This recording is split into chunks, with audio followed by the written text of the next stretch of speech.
So many people deliver great presentations only to fall at the final hurdle. I think that's it. Any questions? No? Okay, well, thanks.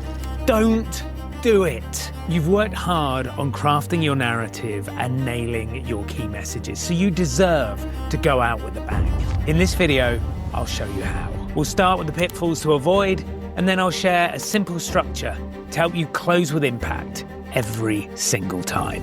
Let's get started.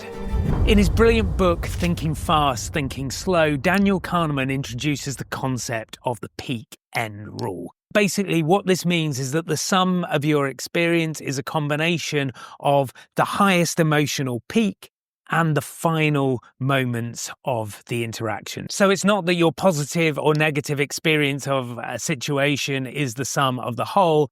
It's actually largely dictated by those two moments. So we're going to take the peak emotional experience for granted, but in a pitch, presentation, or speech context, we've got to get really clear on how we close. This is also the pattern that you see in blockbuster movies. So after the big climax of the movie, the big moment that everything's been building towards, you get a more gradual ending that brings together all of those different threads and wraps things up so that the audience leaves the cinema certain that they'll all live happily ever after.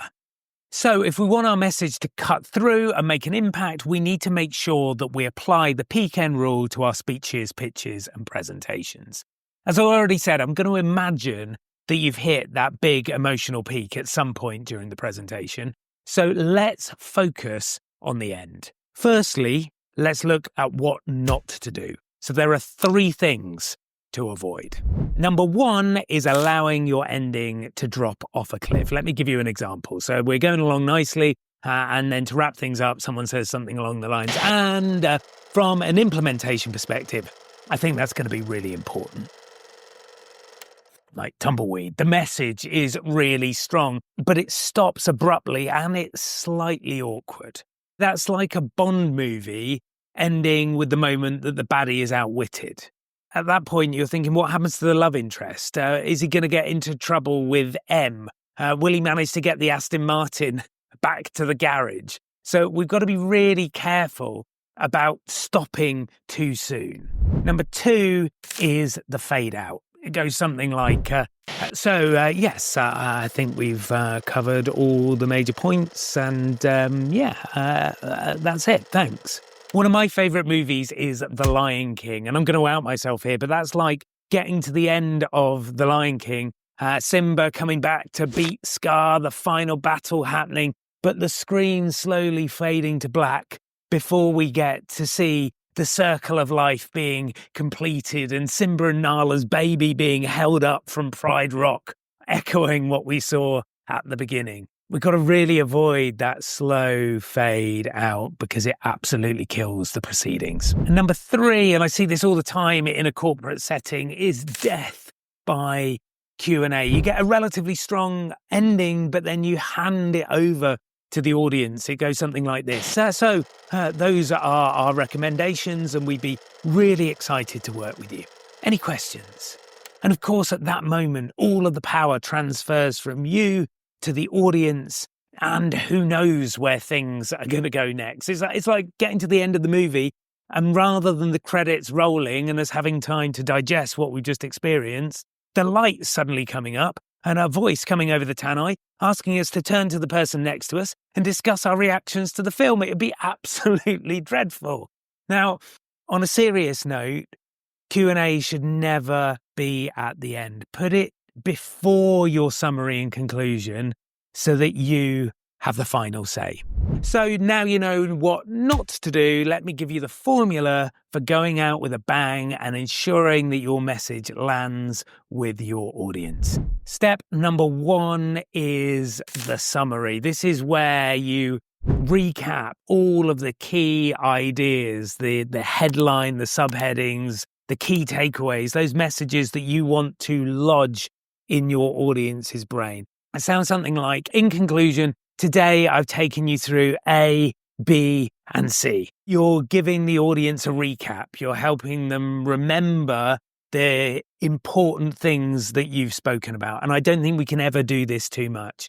I think sometimes we worry that we'll overwhelm our audience, but in reality, there's so many distractions that repetition is a really powerful ally in getting our message across. Step number 2 is the ask. And this is really important. We mustn't dodge this. We mustn't kind of try and get out of making a request of our audience. In 99% of cases, we're going to want our audience to do something as a result of listening to us.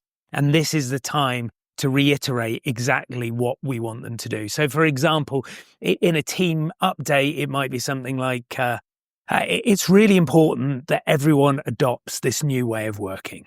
Or in a sales pitch, we would really love to work with you on this project. Something short, sweet, pithy, that shows your audience exactly what you want them to do.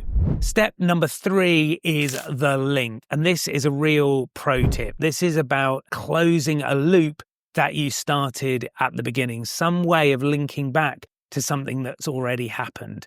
That's a really, really satisfying experience for the audience when they get to emotionally go on that journey from beginning all the way through to the end. Let's go back to The Lion King again. And it's the moment that you see baby Simba being held up at the beginning and then Simba's baby being held up at the end. That whole kind of cycle, the circle of life, if you like. And you can use this in a presentation context to really impact your audience and leave your key messages ringing in their ears.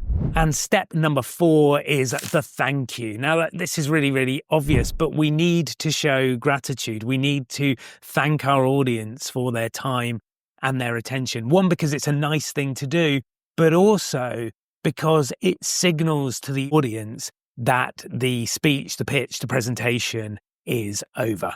So simple as that. Summarize, ask, link, and thank. What's the best way that you've ever seen someone close a pitch or presentation? I'd love to know in the comments. Before we wrap things up, let me put the 4 steps together to show you how you can use them. In this video, I've shared with you 3 things to avoid at the end of any speech, pitch, and presentation, and I've also given you the 4-step formula for how to close with a bang. The summary, the ask, the link, and the thank you. If you want to speak like a pro, try it out next time you're in front of an audience and let me know how it goes. As I said at the beginning, so many people deliver great presentations only to fall at the final hurdle. Don't let that be you. Thank you for watching, and I'll see you in the next video.